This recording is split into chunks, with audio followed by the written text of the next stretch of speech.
Hi everyone, I'm Michael. And I'm Patrick, and you're watching another episode of Star Wars News and Views podcast.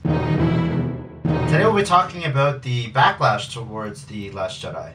To sort of preface this, I saw it opening night, so I didn't really know about any of this going in, and I came out really liking the movie. All things considered, I really enjoyed it. And I didn't see it opening night, but therefore I had to avoid all discussion of it, so I didn't know about it either.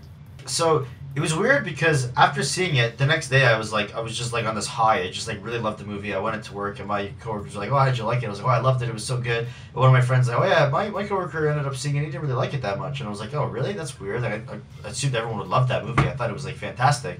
So he came in and he was talking to me as his friend later on in the day, and he was like, "Oh yeah, I didn't like it. They ruined the franchise and this and that." And he was all really upset about it, and I was like, "Really? Why? I liked it. I thought every character was good." He's like, "Oh, they ruined Luke. Disney ruined this, blah blah blah." And I was like, "Okay, what makes you say that?" He's like, "I don't know. True Star Wars fans would never like this stuff." He's like, "I've got a Star Wars D&D group, and I've read all these expanded universe things and everything." And I was like, "Okay, so maybe that's why. Maybe a lot of fans are just having trouble."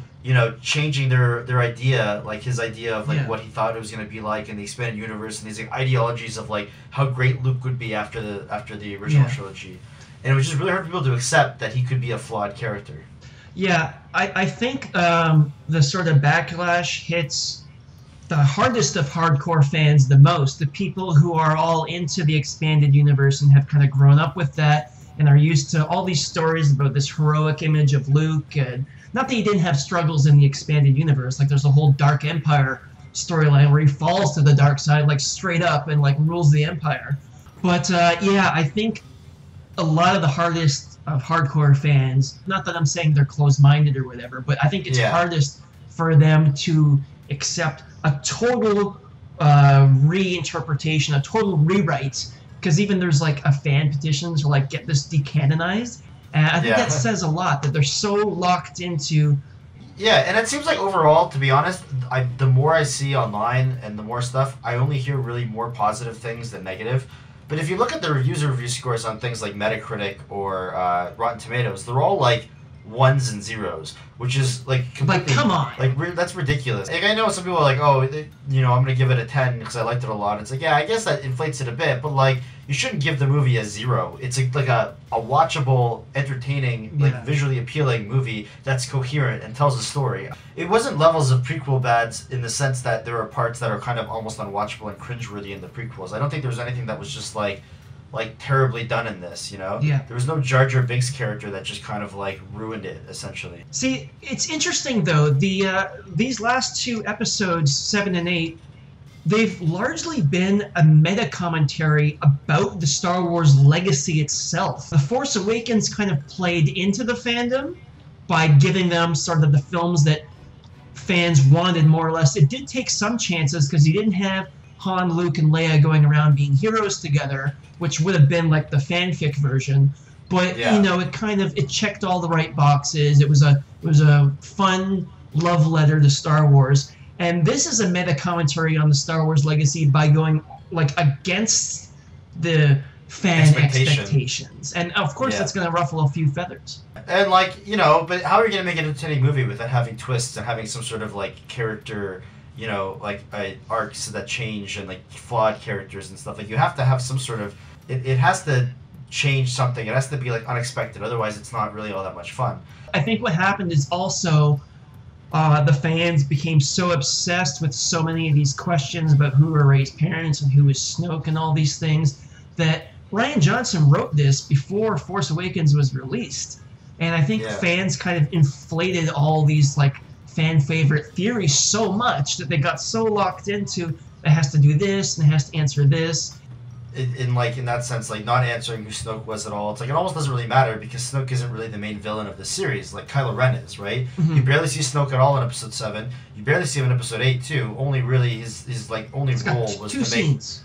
Yeah, his only role was to make Kylo Ren the villain, which is what we want to see because it's boring having the more or less Emperor character who's just evil for the sake of being evil. The cool characters are the ones like Darth Vader and Kylo Ren who actually you're invested in and have some character development and stuff like that, which is why I thought this movie ended up giving me my favorite Star Wars villain at this point is probably Kylo Ren. Yeah, and There's a really good interview with him they did with Vox a couple days ago.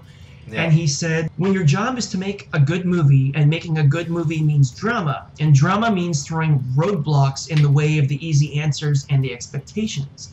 That means in some ways you're going to be butting up against your own instincts as to what you want as a fan. You have to defy wish fulfillment in order to tell a good story. And okay, so another thing to go kind of on this fan talk is that the cinema score for this movie was an A, which is people getting like A minus. A minus, yeah, which are people getting like interviewed leaving the theater.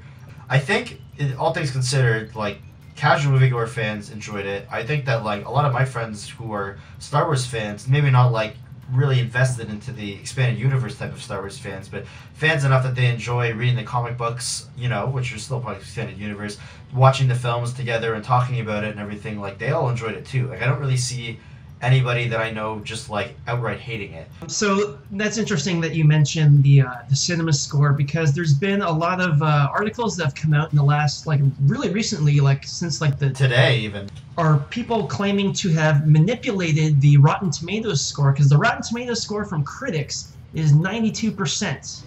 So like, which is pretty high. Extremely high. To get over an 80 is even really impressive. But the user percentage is 56%, which is awful. Yeah. And that's like you're saying, you were going on it and being like, oh, there's all these zeros and ones out of 5 and stuff like that. It's come out now that there's been claims, at least, we don't know if this is true, that certain users have been using bots to manipulate the vote. There's a Facebook page called Down with Disney's Treatment of Franchises and Its Fanboys, and it's claiming responsibility to have used bots in a concerted attack against the movie to downvote it, basically. And it's essentially a sort of alt-right, you know, sort of white supremacist, you know, anti-feminist type of thing about putting minority characters. But if you do, there was another website that had an article about this before the bot thing broke, where if you went through the comments, because the comments can't be bot controlled, right? Only the votes. But the comments were all like, you know, 0 out of 5. Like they're putting SJWs, or putting like blacks, all these prominent roles and stuff like that. Yeah. And it might be that like this Facebook group, for example, might be making up this bot story to make them seem a little bit savvy, but certainly that sort of movement might be sort of mobilizing like-minded people to en masse specifically targets Rotten Tomatoes. Yeah, and Metacritic.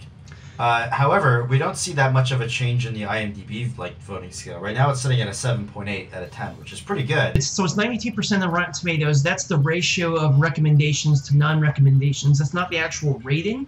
The actual average rating on Rotten Tomatoes is 8.1. It got an A- cinema score. 86 on Metacritic. And it's at 7.8 on IMDb from registered users, over like 100,000 of them. Yeah, which is way harder to voter manipulate than people who can just... Yeah, you can't manipulate it.